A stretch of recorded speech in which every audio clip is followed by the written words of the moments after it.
പേര് doctor Varghese P Peter. നിങ്ങൾ കരുതുന്ന പോലെ ഒരു മെഡിക്കൽ ഡോക്ടറല്ല, വിദ്യാഭ്യാസത്തിൽ PhD ബിരുദം നേടിയ ഒരു അധ്യാപകനാണ്. ഇപ്പോൾ റിട്ടയർ ചെയ്തു. എൻ്റെ സ്വദേശം തിരുവല്ലയിലെ ഇരുവിപേരൂർ എന്ന് പറയുന്ന സ്ഥലമാണ്.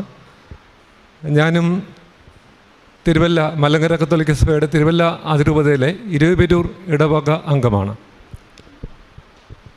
2019 ഡിസംബർ 28-ാം തീയതിയാണ് ഇവിടെ ആദ്യമായി ഉടമ്പടി എടുക്കുന്നത്. ഈ ഉടമ്പടിയിലേക്ക് എന്നെ നയിച്ച അല്പ സംഭവങ്ങൾ വിവരിച്ചാൽ മാത്രമേ അതിൻ്റെ തീവ്രത എനിക്ക് പോലും അറിയാൻ കഴിയുകയുള്ളൂ. ആദ്യമേ തന്നെ ഞാൻ പറയട്ടെ, ഞാൻ അധ്യാപക വൃത്തിയിൽ കടക്കുമ്പോൾ ഇവിടെ അടുത്ത് ചേർത്തലയിലെ തിരുവിഴ എന്ന് പറയുന്ന സ്ഥലത്തിനടുത്തുള്ള ഒരു ഗവൺമെൻറ് സ്കൂളിലാണ് ജോലി പ്രവേശിച്ചത്. അതിനുശേഷം നിരീശ്വരവാദ പ്രസ്ഥാനവുമായി ബന്ധപ്പെട്ട സംഘടനകളിലെ ഏറ്റവും സജീവ പ്രവർത്തകനായിരുന്നു. ഇവിടെ കലവൂര് ഒരു തിയേറ്റർ ഉണ്ടായിരുന്നു. ആ തിയേറ്ററിലെ പഴയ ഒരു പ്രസിദ്ധമായ നാടകമാണ് ക്രിസ്തുവിൻ്റെ 6-ാം തിരുമുറിവ്. ഇത് കാണുന്നതിന് വേണ്ടി ഞങ്ങൾ സംഘടിതമായി വന്ന് ഇവിടെ കണ്ട് മടങ്ങിപ്പോവുക, പിന്നീട് ഇത്തരം സംഘടനാ പ്രവർത്തനങ്ങൾ സജീവമായി നിലനിൽക്കുക എന്നുള്ളതായിരുന്നു എൻ്റെ സ്ഥിതി. ഇത് ഏകദേശം 1985-ലാണ്. ആ സമയത്ത് 87 ആയപ്പോൾ എനിക്ക് വിവാഹാലോചന വന്നു. എൻ്റെ വിവാഹ പങ്കാളിയായി വന്ന ആൾ എൻ്റെ വിപരീത സ്വഭാവക്കാരിയായിരുന്നു. പൂർണ്ണമായ ദൈവഭക്തിയുള്ള ഒരു വനിതയായിരുന്നു. അവൾ പ്രാർത്ഥിക്കും, ഞാൻ പ്രാർത്ഥനയിൽ പങ്കുകൊള്ളും, പക്ഷേ എൻ്റെ ഉള്ളിലൊരു കഴമ്പുമില്ല. വളരെ ആഴത്തുള്ള പ്രാർത്ഥനക്കാരിയാണ്. അവൾ മിക്കവാറും എല്ലാ യാമങ്ങളിലും പ്രാർത്ഥിക്കുമായിരുന്നു. അധ്യാപിക കൂടിയാണ്. രാത്രിയിലൊക്കെ തീവ്രമായ പ്രാർത്ഥനയാണ്. ജപമാലയൊക്കെ ഏറ്റവും ഭംഗിയായി ചൊല്ലുന്നയാളാണ്. പക്ഷേ ഞാനിതൊക്കെ ഒരു നിരീശ്വരവാദി എങ്ങനെയായിരിക്കും ഒരു കാര്യത്തെ സമീപിക്കുക, ആ ഒരു ശൈലിയായിരുന്നു എൻ്റേത്. പക്ഷേ അവൾ എനിക്ക് വേണ്ടി പ്രാർത്ഥിക്കുന്നുണ്ടായിരുന്നു. അപ്പോൾ ഞാൻ സാധാരണ ഒരു അധ്യാപകനായിട്ട് കയറിയെങ്കിലും പിന്നീട് എനിക്ക് തുടർ പഠനങ്ങളൊക്കെ പലതും നടത്തി. ഈ പഠനങ്ങളൊക്കെ നല്ല വിജയം കൈവരിക്കാനായിട്ട് കഴിഞ്ഞു. ഏകദേശം 2013 ആയപ്പോൾ എനിക്ക് ഡോക്ടറേറ്റ് ബിരുദം കിട്ടി. അതും എൻ്റെ ഭാര്യയുടെ ശ്രമമാണ്. കാര്യം ഭയങ്കര പ്രാർത്ഥനയാണ്. എനിക്ക് വലിയ വിശ്വാസമില്ല. പക്ഷേ എന്നിട്ട് പോലും എനിക്ക് തീവ്രമായൊരു വിശ്വാസത്തിലേക്ക് കടന്നു വരാനായിട്ട് എപ്പോഴും തോന്നിയില്ല. 2014 തന്നെ എനിക്ക് സംസ്ഥാന അധ്യാപക അവാർഡും അതേ വർഷം തന്നെ ദേശീയ അധ്യാപക അവാർഡും ലഭിച്ചു. ഇത് ലഭിച്ചപ്പോഴും എൻ്റെ വിചാരം എൻ്റെ മഹിമയാണെന്നാണ്. പക്ഷേങ്കിൽ ഈ സമയത്താണ് ദൈവം എന്നെ പിടികൂടുന്നത്. കാര്യം എൻ്റെ ഭാര്യയിൽ നിരന്തരമായി ഒന്നിന് പുറകെ ഒന്നായി രോഗം വരാൻ തുടങ്ങി. ആ രോഗത്തിൽ ഇന്നിപ്പോൾ എൻ്റെ കൂടെ ഇവിടെ വരേണ്ടതാണ്, ആളവിടെ ബെഡ് റെസ്റ്റാണ്, വരാൻ പറ്റുകയില്ല. കാര്യം വ്യത്യസ്തങ്ങളായ രോഗങ്ങളാണ് അവൾ അനുഭവിക്കുന്നത്. ഇപ്പോൾ ഏറ്റവും ഒടുവിലായിട്ട് കണ്ടെത്തിയിരിക്കുന്ന ഒരു മാർഗം, ഒരു പ്രത്യേകത, ആമാശയത്തിൽ അൾസർ രൂപം കൊണ്ടിരിക്കുകയാണ്. ആ അൾസർ ബയോപ്സിക്ക് എടുത്തിട്ടുണ്ട്. തീരെ വയ്യ, ഭക്ഷണം കഴിക്കാനേ പറ്റുകയില്ല. ഇങ്ങനെയുള്ളൊരു പ്രത്യേക സാഹചര്യത്തിൽ ആളിങ്ങനെ വരുന്ന ഒരു സ്ഥിതിയാണ്. അപ്പോൾ എന്നോട് ഈ 2017 ആയപ്പോൾ ഞാൻ പെൻഷനായി, അവളും പെൻഷനായി. ആ സമയത്ത് എന്നോട് ചോദിച്ചു, കൃപാസനത്തെ പറ്റി ഞാൻ യൂട്യൂബിലൊക്കെ കേൾക്കുന്നുണ്ട്, നമുക്കവിടെ പോയി ഒരു ഉടമ്പടി വെച്ചാൽ എന്താണ് എന്ന്. പക്ഷേ എൻ്റെ മനസ്സ് സാവകാശം മാറി ചിന്തിച്ചു തുടങ്ങി. അങ്ങനെ അതിൻ്റെ ഭാഗമായിട്ട് ഭാര്യയും ഞാനും മകനും കൂടി ഇവിടെ വന്നു. പിന്നീട് 2018 ഡിസംബർ 28-ാം തീയതി ഞാൻ തന്നെ വന്ന് ഉടമ്പടി വെച്ചു. ആ ഉടമ്പടിയിൽ 6 കാര്യങ്ങളാണ് ഞാൻ എഴുതി വച്ചിരുന്നത്. തീർച്ചയായിട്ടും അതിൽ 3 കാര്യങ്ങൾ കർത്താവ് എനിക്ക് തന്നു എന്നുള്ളത് വലിയ അനുഗ്രഹമായി കരുതി. ഞാൻ അതേപ്പറ്റി പറയാം. അതുകൂടാതെ അതിൽ രേഖപ്പെടുത്താതിരുന്ന 2 കാര്യങ്ങൾ കൂടി പ്രത്യേകമായി ലഭിക്കുകയും ചെയ്തു. ഞാൻ ഇത് ഉടമ്പടിക്ക് ശേഷം ബൈബിൾ ഇങ്ങനെ വായിക്കുമ്പോൾ എന്നെ സ്വാധീനിച്ച ഒരു വാക്യം അതിനകത്ത് എനിക്ക് ലഭിക്കുകയുണ്ടായി. അതിൽ വിശുദ്ധ യാക്കോബിൻ്റെ ലേഖനം 1-ാം അധ്യായം 7-ാം വാക്യമാണ്. അതിലിങ്ങനെ പറയുന്നുണ്ട്, നമ്മൾ സംശയമനസ്കനും എല്ലായ്പ്പോഴും നമ്മുടെ ചഞ്ചല ഹൃദയസ്ഥനുമായ ഒരുത്തനെ ഒരു കാലത്തും ദൈവത്തിൻ്റെ കൃപ ലഭിക്കുമെന്ന് കരുതേണ്ടതില്ല. അപ്പോൾ അതിൻ്റെ അർത്ഥം, എനിക്ക് കൃപയിലേക്ക് ഞാൻ കടന്നു വരണമെങ്കിൽ എൻ്റെ ഈ ചാഞ്ചല്യം, എൻ്റെ ഈ മനസ്സിൻ്റെ അവസ്ഥയിൽ ഞാൻ മാറിയേ പറ്റൂ എന്നുള്ള ഒരു പൂർണ്ണ ബോധ്യം എന്നിലേക്ക് സാവകാശം കടന്നു വരികയാണ്. ഞങ്ങൾ പിന്നീട് കൃത്യമായിട്ടും അവളുടെ പ്രാർത്ഥനയുടെ ഫലം തന്നെയാണ്. ഞങ്ങൾ കൃത്യമായിട്ടും നമ്മുടെ ഈ കൃപാസനത്തിലെ ഉടമ്പടിക്ക് അനുസൃതമായ ഒരു ജീവിതത്തിലേക്ക് ഞാൻ വരികയാണ്. പരിപൂർണമായിട്ടും ആ ഒരു തരത്തിലേക്ക് വന്നു. അവിടെ എന്താണോ പറയുന്നത് അവയെല്ലാം തന്നെ നമ്മുടെ കൃപാസനം, പത്രത്തിൻ്റെ വിതരണം, പിന്നെ സാധുക്കൾ, രോഗികളെ പോയി കാണൽ, ഇങ്ങനെയുള്ള എല്ലാ വ്യത്യസ്തങ്ങളായ പ്രവർത്തനങ്ങളിൽ വളരെ സജീവമായിട്ട് പതുക്കെ പങ്കെടുക്കാനായിട്ട് തുടങ്ങി. ഇങ്ങനെ എടുത്തു തുടങ്ങിയപ്പോഴാണ് ഈ കൃപാസനത്തിൽ വെച്ച ഉടമ്പടിയുടെ തീവ്രത കൂടെ ഞാൻ മനസ്സിലാക്കുന്നത്. ആ തീവ്രത എന്താണെന്ന് അറിയാമോ? ഉടമ്പടി എന്ന വാക്കിന് അർത്ഥം എഗ്രിമെൻ്റ് എന്നാണ്. ഈ എഗ്രിമെൻ്റ് നമ്മളെല്ലാം നേരത്തെ തന്നെ ചെയ്യുന്നതാണ്. കാര്യം മാമോദിസ ലഭിച്ചപ്പോൾ നമ്മൾ പറയുന്നുണ്ട് 10 കൽപ്പനകളൊക്കെ നമ്മൾ പാലിക്കേണ്ടവരാണ്. അത് നമ്മൾ മനസ്സാ ചെയ്യേണ്ടതാണ്. പക്ഷേ പാപിയായ മനുഷ്യൻ അതിൻ്റെ സാഹചര്യങ്ങൾക്കനുസരിച്ച് പുതിയ പാപത്തിലേക്ക് വീഴുകയും നമ്മൾ സ്വാഭാവികമായിട്ട് കുമ്പസാരിക്കുന്നു, വീണ്ടും പാപത്തിലേക്ക് പോകുന്നു. ഈ ഒരു അവസ്ഥയിലേക്കാണ്. പക്ഷേ ഇവിടെ ഒന്ന് ഉടമ്പടി എടുത്തപ്പോൾ എനിക്ക് തോന്നിയ ഒരു വലിയ അനുഭവം ഇതാണ്. ഇവിടെ എടുത്ത ഉടമ്പടി കൃപാസനത്തിൽ വെച്ചാണ് എടുത്തതെങ്കിലും ഞാൻ എടുത്തിരിക്കുന്നത് കർത്താവുമായിട്ടാണ്. കർത്താവുമായിട്ടുള്ള ഉടമ്പടി ഞാൻ പാലിക്കപ്പെടാൻ നിർബന്ധിതനാവുകയും അതിനനുസൃതമായി എൻ്റെ ജീവിതത്തെ നയിക്കുവാനും മാറ്റിയെടുക്കുവാനും എനിക്ക് കഴിഞ്ഞു എന്നുള്ളതാണ് എൻ്റെ ഏറ്റവും വലിയ പ്രത്യേകത. ഇനി ഞാൻ എൻ്റെ അനുഗ്രഹങ്ങളിലേക്ക് വരാം. കൃപയാണ് എനിക്ക് കൂടുതലുണ്ടായത്. അനുഗ്രഹങ്ങൾ പ്രധാനമായിട്ടും ഒന്നാണ്. അതിലൊന്ന്, എൻ്റെ മകനും മരുമകളും ഇംഗ്ലണ്ടിലെ ലെസ്റ്ററിലെ, അവൾ നേഴ്സാണ്. അവന് PR കിട്ടിയിരുന്നുകൊണ്ട് മകൻ സഹിതം, അവൻ്റെ കുഞ്ഞു സഹിതം അവിടേക്ക് ചെന്നു. അപ്പോൾ ആ സമയത്ത് നിങ്ങൾക്കറിയാം 2020 ഒക്കെ ആയപ്പോഴത്തേക്ക് കോവിഡ് വ്യാപകമായി. അപ്പോൾ ഇവന് ഒരു സ്ഥിരം ജോലിക്ക് വേണ്ടി ശ്രമിക്കുന്നുണ്ടായിരുന്നു. പക്ഷേ ആ തിരക്കിനിടയിൽ അത് കിട്ടുമെന്ന് തോന്നിയില്ല. പക്ഷേ ഞാനിവിടെ വെച്ചിരുന്ന ഉടമ്പടിയിലെ മൂന്നാമത്തെ ആവശ്യം അതായിരുന്നു, എൻ്റെ മകന് അവിടെ ഒരു ജോലി ലഭിക്കണമെന്നുള്ളത്. എൻ്റെ സഹോദരങ്ങളെ, ഏതാണ്ട് ആ കോവിഡിൻ്റെ കാലഘട്ടത്തിൽ തന്നെ അവിടുത്തെ ഒരു MNC, ഒരു മൾട്ടിനാഷണൽ കമ്പനി അവനെ ജോലിക്ക് വിളിക്കുകയും ആ ജോലിയിൽ അവനെ സാവകാശം സ്ഥിരപ്പെടുത്തുകയും ചെയ്തു. ആ സമയത്ത് മറ്റു പ്രത്യേകത, കോവിഡ് മൂലം കുറേ പേരെയൊക്കെ പുറത്തേക്ക് വിട്ടെങ്കിലും അവനോട് പറഞ്ഞു, അവൻ്റെ സബ്ജക്റ്റ് കമ്പ്യൂട്ടർ സയൻസ് ആയിരുന്നു. അതിൽ BTechഉം MBAയും ഉണ്ടായിരുന്നു.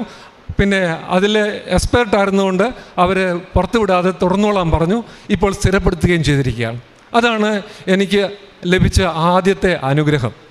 രണ്ടാമത്തെ വലിയൊരു പ്രത്യേകത, അവൻ എന്നോട് പറഞ്ഞു, അച്ഛാ, ഞങ്ങൾക്ക് നല്ല രീതിയിൽ ഹോസ്പിറ്റലിനടുത്ത് താമസിക്കാൻ ഒരു സ്ഥലം കിട്ടുന്നില്ല, എന്താണ് ചെയ്യേണ്ടതെന്ന് പറഞ്ഞു. ഞാനപ്പോൾ പറഞ്ഞു, മോനെ, നീ ഒരു കാര്യം ചെയ്യ്, കൃപാസനത്തിൻ്റെ ലൈറ്റ് കാൻഡിൽ എന്ന് പറയുന്ന ഒരു നല്ല സമീപന രീതിയുണ്ട്, നിനക്കത് ചെയ്യാൻ പറ്റും.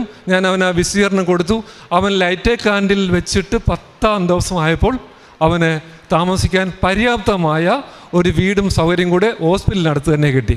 ഇതാണ് രണ്ടാമത് ലഭിച്ചവ. ഇനി ചില കൃപകളാണ് ഇതിലേക്കുണ്ടായത്. ആ കൃപ എന്ന് പറയുന്നത്, ഒന്ന്, ഞാൻ നിങ്ങളോട് പറഞ്ഞ് എൻ്റെ കൂട്ടത്തിൽ ഈ നിരീശ്വരവാദത്തിലൊക്കെ നിന്നുകൊണ്ട് ഇൻ്റർനെറ്റൊക്കെ ഞാൻ ഏറ്റവും അധികം ദുരുപയോഗം ചെയ്ത വ്യക്തിയാണ്. അപ്പോൾ ഇൻ്റർനെറ്റിൻ്റെ ദുരുപയോഗം വളരെ ശക്തമായതുകൊണ്ട് അതിൽ കാണുന്ന പ്രത്യേകതകളെപ്പറ്റി നാം പ്രത്യേകം പറയേണ്ടതില്ല. അവയെല്ലാം ശക്തമായിട്ട് കാണുകയും ഭാര്യ ചിലപ്പോൾ കണ്ടുപിടിച്ചിട്ടുണ്ട്. അപ്പോൾ എന്നോട് വന്ന് സങ്കടപ്പെട്ടിട്ടുണ്ട്. അപ്പോൾ ഈ ഉടമ്പടി വെച്ച ശേഷം ഞാനെടുത്ത തീരുമാനം, ഇനി അത് പാടില്ല. സത്യമായിട്ട് പറയട്ടെ, അന്ന് ഉടമ്പടി വെച്ച ശേഷം ഇപ്പോൾ വരെയും ഈ ദുരുപയോഗത്തെ പരിപൂർണമായിട്ട് എന്നിൽ മാറ്റുന്നുള്ള കൃപ കർത്താവ് എനിക്ക് തന്നു. അത് ഞാൻ ഉള്ള എല്ലാവിധ നന്ദിയും കർത്താവിൻ്റെ പേരിൽ ഇവിടെ അർപ്പിക്കുകയാണ്. മാത്രമല്ല, ഞാനും ഭാര്യയും കൂടെ ചേർന്ന് ഞങ്ങൾ ദൈവവചന പ്രഘോഷണത്തിനായി ഒരു വീഡിയോ ചാനൽ പോലും തുടങ്ങാൻ ഞങ്ങൾക്ക് പറ്റിയിട്ടുണ്ട്. ഹിസ് വോയിസ് എന്നാണ് ആ ചാനലിൻ്റെ പേര്. ഇന്നിപ്പോൾ 25ാമത്തെ എപ്പിസോഡ് ഈ ബുധനാഴ്ച ഞങ്ങൾ അപ്ലോഡ് ചെയ്യുന്നതാണ്. ഏറ്റവും മനോഹരമായി ഈ കാര്യങ്ങൾ ചെയ്യുവാൻ, എന്ന് പറഞ്ഞാൽ ഇൻ്റർനെറ്റിനെ ഏറ്റവും പോസിറ്റീവായി യൂസ് ചെയ്യുവാനായിട്ട് ഞങ്ങൾക്ക് കഴിഞ്ഞു എന്നുള്ളതാണ് ഞങ്ങളുടെ മറ്റൊരു വലിയ പ്രത്യേകത. മൂന്നാമത്തെ മറ്റൊരു കൃപ എന്ന് പറയുന്നത്, ഞങ്ങൾക്ക് വളരെ അങ്ങോട്ടും ഇങ്ങോട്ടുമുള്ള വിശ്വാസത്തിലും സ്നേഹത്തിലുമൊക്കെ ആഴത്തിൽ വർദ്ധിപ്പിക്കുന്നതിന് ഞാൻ എഴുതി വെച്ചിരുന്നു. ഞങ്ങൾക്ക് അതിനുള്ള കൃപ ലഭിക്കണമെന്ന് പറഞ്ഞിരുന്നു. തീർച്ചയായിട്ടും ഞങ്ങളുടെ ഭാര്യാഭർത്തൃ ബന്ധം ഏറ്റവും ആഴത്തിലേക്ക് വരുന്നതിനും ഇപ്പോൾ തീവ്രമായ സ്നേഹം, എനിക്ക് വന്നത് വിവാഹം കഴിച്ചപ്പോഴല്ല ഞങ്ങൾക്ക് ഈ സ്നേഹത്തിൻ്റെ ആഴം വന്നത്, ഇപ്പോഴാണ്. അതിൻ്റെ തീവ്രതയിലേക്ക് കടന്നു വരുവാൻ ഞങ്ങൾക്ക് കഴിഞ്ഞു എന്നുള്ളത് മറ്റൊരു പ്രത്യേകതയാണ്. ഇനിയും ഉടമ്പടിയിൽ വെക്കാത്തൊരു പ്രത്യേകത എന്ന് പറയുന്നത്, ഞാൻ റിട്ടയർ ചെയ്തിട്ട് ഒരു ഗവൺമെൻറ് അധ്യാപകർ ട്രെയിനിങ് കോളേജിൽ അധ്യാപകനായിട്ട് ജോലി ചെയ്യുമായിരുന്നു. ആ സമയത്ത് NCTയിൽ എല്ലാ റെക്കോർഡുകളും സബ്മിറ്റ് ചെയ്യണം. SSLC മുതൽ PhD വരെയുള്ള വിവരങ്ങളെല്ലാം സബ്മിറ്റ് ചെയ്യണം. ആ സമയത്ത് നോക്കുമ്പോൾ എൻ്റെ പ്രീ ഡിഗ്രിയുടെ സർട്ടിഫിക്കറ്റ് കാണാനില്ല. ഇത് കാണാതാവുന്നത് ഒരു 2015-ലാണ്. എവിടെയെല്ലാം അന്വേഷിക്കാമോ അവിടെ മുഴുവൻ അന്വേഷിക്കുന്നുണ്ട്, പക്ഷേ എൻ്റെ സർട്ടിഫിക്കറ്റ് ഇല്ല. ഞാൻ പിന്നീട് ഇവിടെ വന്ന് ഉടമ്പടിയിൽ വെച്ചതുമില്ല. പ്രാർത്ഥിച്ച് ഇതേപ്പറ്റി ആഴ്ച ചിന്തിക്കുന്നുണ്ട്. എൻ്റെ പെരയുടെ ഒരു നവീകരണം നടന്നപ്പോൾ ചില സാധനങ്ങളൊക്കെ എടുത്തു മാറ്റി പോയിട്ടുണ്ട്. അവിടെയെല്ലാം പോയി നോക്കി. ഒരു ദിവസം രാവിലെ ഞാനും ഭാര്യയും കുടുംബവും എഴുന്നേറ്റ് ഉടമ്പടി പ്രാർത്ഥന നടത്തി കഴിഞ്ഞപ്പോൾ എൻ്റെ മനസ്സിൽ പെട്ടെന്ന് തോന്നുകയാണ്, എൻ്റെ മേശയ്ക്കകത്തിരിക്കുന്ന ഒരു ഡയറിയിൽ ഒരു പേജിൻ്റെ ഇടയിൽ എന്തോ ഉണ്ട്, ഒന്ന് നോക്കാൻ പറയുകയാണ്. എൻ്റെ മനസ്സിൽ പ്രേരണയാണ്. ഞാൻ പെട്ടെന്ന് തന്നെ പിന്നെ വൈഫിനോടും പറഞ്ഞു നോക്കട്ടെ എന്ന് പറഞ്ഞു. കൃത്യമായിട്ടും സഹോദരങ്ങളെ, ഞാൻ ചെന്ന് ഡയറി തുറന്ന് നോക്കുമ്പോൾ എൻ്റെ പ്രീ ഡിഗ്രിയുടെ സർട്ടിഫിക്കറ്റ് മടക്കി അതിൻ്റെ മടക്കിലിരിപ്പുണ്ട്. അത് വളരെ ദൈവാനുഗ്രഹമായി ഞാൻ കരുതുകയാണ്. എൻ്റെ മാറ്റത്തിന് ഈ ചഞ്ചല അവസ്ഥയും എൻ്റെ മാനസിക സ്ഥിതിയുടെ ഒരു സ്ഥിരതയുമൊക്കെ വന്നപ്പോൾ ദൈവം കൊടുത്ത വലിയ കൃപയായിട്ട് തന്നെ ഞാൻ കരുതുകയാണ്. അതുകൊണ്ട് അവ എനിക്ക് കൊടുത്ത് എൻ്റെ കാര്യങ്ങളെ മെച്ചപ്പെടുത്തുവാൻ എനിക്ക് കഴിഞ്ഞു എന്ന് ഞാൻ കരുതുന്നു. മറ്റൊരു വലിയ പ്രത്യേകത നമ്മുടെ തൈലമാണ്. എൻ്റെ വൈഫ് നടക്കുന്ന അവസ്ഥയിൽ കാലൊന്നിടറിയിരുന്നു. അപ്പം കാലിൻ്റെ കുഴയ്ക്ക് നീർക്കോളായി മാറുമെന്നൊക്കെ ഞങ്ങൾ പറഞ്ഞു, പക്ഷെ മാറ്റം വന്നില്ല. ഞങ്ങളൊരു ഓർത്തോപീഡിക് സർജനെ തന്നെ കാണിച്ചു.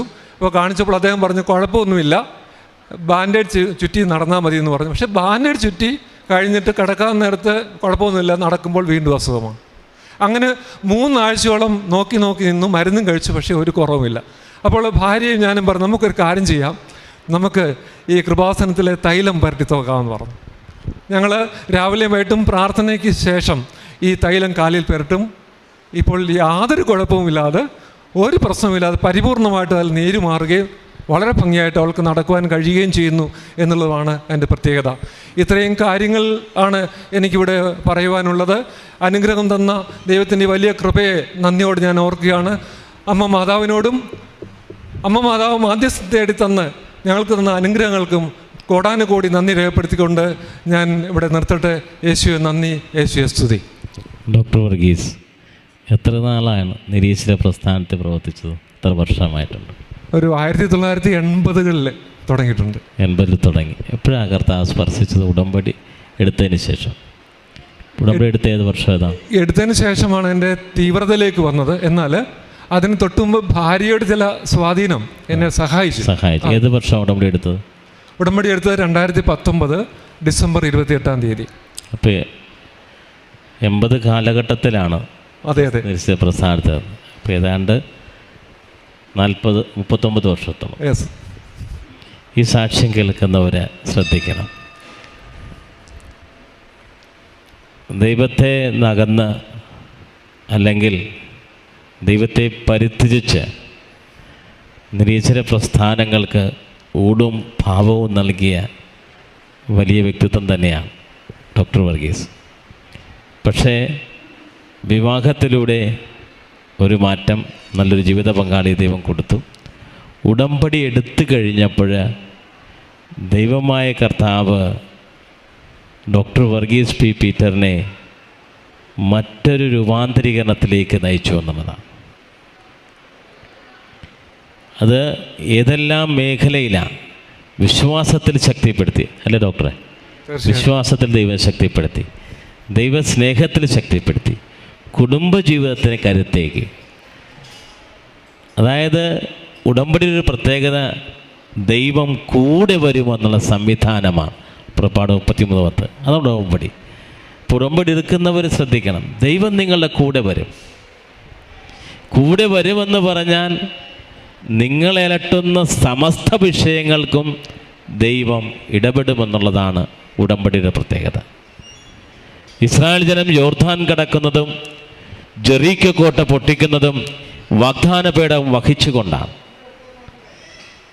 വാഗ്ദാന പേടകം വഹിച്ചുകൊണ്ട് ജെറീക്കോ കോട്ടയ്ക്ക് ചുറ്റും നടന്നിട്ട് പുരോഹിതൻ വാഗ്ദാന പേടകം ഉയർത്തിപ്പിടിക്കുമ്പോഴാണ് ജെറീക്കോ കോട്ട തകർന്നടിഞ്ഞ് വീഴുന്നത്. യോർദാൻ നദിയിലൂടെ വാഗ്ദാനപീഠം വഹിച്ചു കൊണ്ടുപോകുമ്പോഴാണ് വെള്ളം ഭിത്തി പോലെ ഈ തലങ്ങളിലേക്ക് മാറി നിൽക്കുന്നത്. 39 വർഷമായ നിരീശ്വര പ്രസ്ഥാനത്തിന് ശക്തിയായിരുന്ന ഡോക്ടർ പീറ്ററിനെ ദൈവത്തിൻ്റെ പരിശുദ്ധാത്മാവ് അത്ഭുതകരമായി ഇടപെട്ടത് ഉടമ്പടി എന്ന് പറയുന്ന ദൈവത്തിൻ്റെ ശക്തിയിലൂടെയാണ്. അതിലൂടെ ദൈവം മാറ്റിമറിക്കുകയാണ്, ജീവിതത്തെ മുഴുവൻ പുനഃക്രമീകരിക്കുകയാണ്, ജീവിതത്തെ മുഴുവനും ദൈവം മറ്റൊരു ദിശയിലേക്ക് നയിക്കുകയാണ്, ദൈവത്തിലേക്ക് അടുപ്പിച്ചു എന്നുള്ളതാണ്. ഇൻ്റർനെറ്റിന് അടിമയായിരുന്നു പറഞ്ഞു, പക്ഷേ ഇൻ്റർനെറ്റ് പോസിറ്റീവായിട്ട് ഉപയോഗിക്കാൻ, അതും ദൈവ സുവിശേഷ പ്രഘോഷത്തിനായിട്ട് ഉപയോഗിക്കാൻ ദൈവം മാറ്റിമറിച്ചു. മകന് മൾട്ടിനാഷണൽ കമ്പനിയിൽ ജോലി കൊടുത്തനുസരിച്ചു. അതും light a candle prayer request ഇട്ട് എത്ര ദിവസം കഴിഞ്ഞാണ് അത് ലഭിച്ചത്? 10 ദിവസത്തിനുള്ളിൽ കിട്ടി. 10 ദിവസമാണ്. Light a candle prayer request ഇട്ട് വെബ്സൈറ്റ് തിരിതെളിച്ച് പ്രാർത്ഥിക്കുന്ന ദൈവം കൊടുത്ത കൃപയുടെ വാതിലാണ് light a candle prayer request.